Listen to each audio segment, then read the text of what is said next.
खुलुमबाय बयखौबो आङो बे समाव मोननैसो सुंद' आपडेट लानानै फैलायबाय।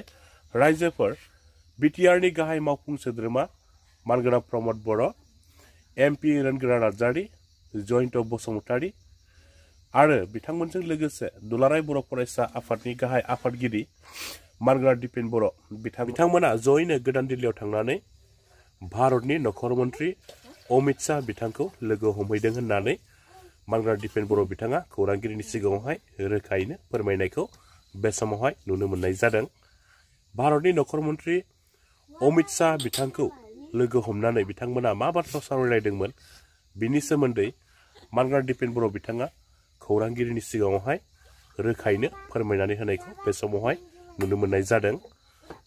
दिनै जोङो गोदान दिल्लीयाव पार्लियामेन्ट हाउसाव भारतनि नखर मन्त्रि मानगोनां अमित शाह बिथांखौ जों लोगो हमो आरो दुलाराय बर' फरायसा आफादनि टीम आरो जोंहा सानै एमपि लोगोसेनो बिटिआरनि चिफ प्रमद बर' बिथाङाबो दङमोन।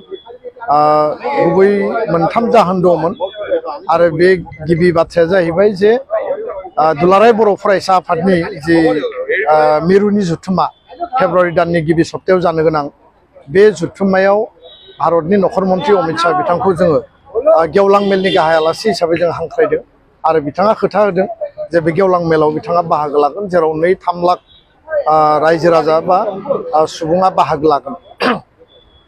नैथि बाथ्राया जाहैबाय जे बड'फा उपेन्द्रनाथ ब्रह्म बिथांनि मुङाव गोदान दिल्लीयाव जेरैबायदि गुबुन गुबुन गेदेमा सुबुंफोरनि मुङाव मार्क होनाय दङ लामा, दा बेबायदिनो इउएन ब्रह्म मार्क बा इउएन ब्रह्म माने फ्लाइअभार बा जायखिजाया मोनसे बिथांनो मान होनानै बे मुंखौ होनांगौ होननानै जोङो खावलायदों।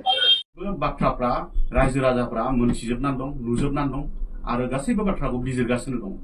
बेखायनो नोंथांमोना रायजो राजाखौ खनले खनले बे रोखोमनि फाव फान्दायनानै गावनि राजनैतिक मुलाम्फानि थाखाय खामानि मावनायखौ दोनथ'नानै समाजनि माहारिनि जि जोंनि थामोनथा रैखाथिनि थाखाय जों आलादा रायजो डिमान्ड खालामदोंमोन जोंनि जिउखौ जों बावदोंमोन, जोङो एसेबां गोहोगोरा हारि हिसाबै जोङो गसंथानो हादोंमोन। दिनै जोंखौ मा होनगासिनो दं, जोंखौ मा सानगासिनो दं, जों दिनै गावनि आथिङावनो गसंथानो हायै बायदि थासारियाव बेफोरबायदि थासारिखौ नुयोबा जोंबो दुखु मोनो, जोंबो गाबखांनाय फैयो। बै समनि जारिमिनखौ नुनानै, बै समनि नोंथांमोननि सेक्रिफाइसखौ नुनानै गाबखांनाय मोनो। आरो मोनसे बाथ्राखौ आं दिनै बुंगोन मानगोनां इउजि ब्रह्म बिथांखौ, नोंगौ नोंथाङा बर'नि सासे सानसुमै गेदेमा सोर खालामदों, नोंखौ सोर सुजुग होदों, सुजुग सुबिदाखौ सोर होदों? जोंनि बर' रायजो राजा, आइ आफा, बिदा फंबाय बयबो नोंथांखौ जोङो दैदेनगिरि खालामबोदों। बे नङा जे नोंथाङा दिनैनि दिनाव बिराद साक्सेस जाबाय, जायफ्रा जोंनि हेंथा खालामदों बेखौ आइसोलेट जादों, जानांगोन, ओरै जागोन नोंथांनि फेसबुक पेजाव जों नुयो।